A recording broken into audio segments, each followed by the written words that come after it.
Hi friends, welcome back to Rivas world.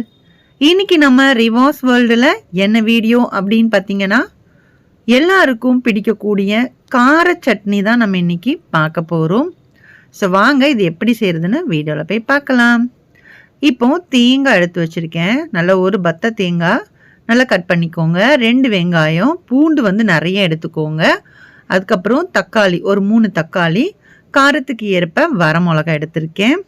இப்போ ஒரு கடாயில் தேவையான அளவுக்கு எண்ணெய் சேர்த்துக்கோங்க. வதக்கிறதுக்கு எவ்வளோ தேவையோ அந்த அளவுக்கு நம்ம ஊற்றிக்கிட்டால் போதும்.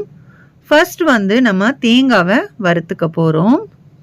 ஸோ நீங்கள் துருவி சேர்க்குறதா இருந்தால் இன்னுமே உங்களுக்கு நல்லா இருக்கும். இப்போ இதோட கலர் கொஞ்சம் நல்லாவே மாறணும். அப்போ தான் அந்த சட்னியோட டேஸ்ட்டும் நல்லாயிருக்கும். அதே சமயம் ரொம்ப நேரத்துக்கு கெட்டு போகாமலும் இருக்கும். ஏன்னா அந்த தேங்காய் பச்சையாக அப்படியே போட்டோம் அப்படின்னா சீக்கிரமாக கெட்டு போகிறதுக்கு சான்சஸ் இருக்குது இல்லையா? அதனால் வறுத்து எடுத்துக்கலாம். அது கூடயே பார்த்திங்கன்னா ஓரளவுக்கு கலர் மாறினதுக்கப்புறமா காஞ்ச மிளகாவை சேர்த்து நல்லா வறுத்து எடுத்துக்குவோம்.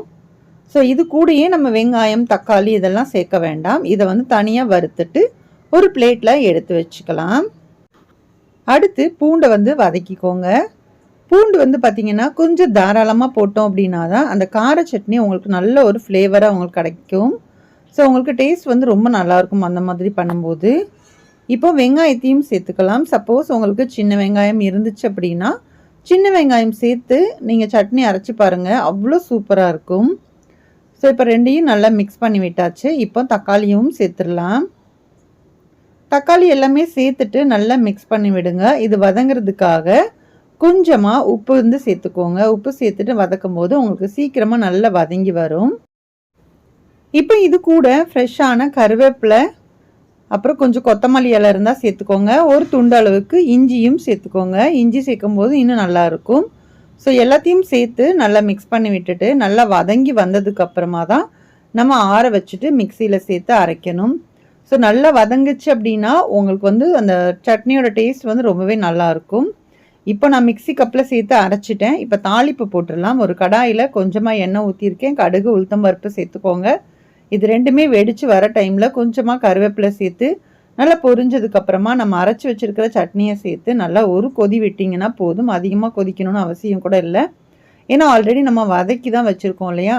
அதனால் சும்மா ஒரு கொதி வந்துச்சு அப்படின்னா சூப்பரான டேஸ்டான கார சட்னி ரெடி ஆயிடுச்சு. இந்த மாதிரி சட்னி செஞ்சு கொடுத்தீங்க அப்படின்னா உங்கள் வீட்டு குட்டீஸுங்க பார்த்தீங்கன்னா 2 இட்லி எக்ஸ்ட்ராவாக சாப்பிடுவாங்க. அந்த அளவுக்கு ரொம்ப டேஸ்ட்டாக இருக்கும். இந்த வீடியோ உங்களுக்கு பிடிச்சிருக்கு அப்படின்னா ப்ளீஸ் லைக் பண்ணிக்கோங்க. அப்படியே உங்கள் ஃப்ரெண்ட்ஸ் அண்ட் ஃபேமிலிஸ் கூட முடிஞ்ச அளவுக்கு ஷேர் பண்ணி விடுங்க. இது வரைக்கும் நம்மளோட ரிவாஸ் வேர்ல்ட் சேனலை சப்ஸ்கிரைப் பண்ணலை அப்படின்னா ப்ளீஸ் சப்ஸ்கிரைப் பண்ணிவிட்டு சப்போர்ட் பண்ணுங்கள். நெக்ஸ்ட் ஒரு இன்ட்ரெஸ்டிங்கான வீடியோட மீண்டும் உங்களை சந்திக்கிறேன். பாய். தேங்க்ஸ் ஃபார் வாட்சிங்.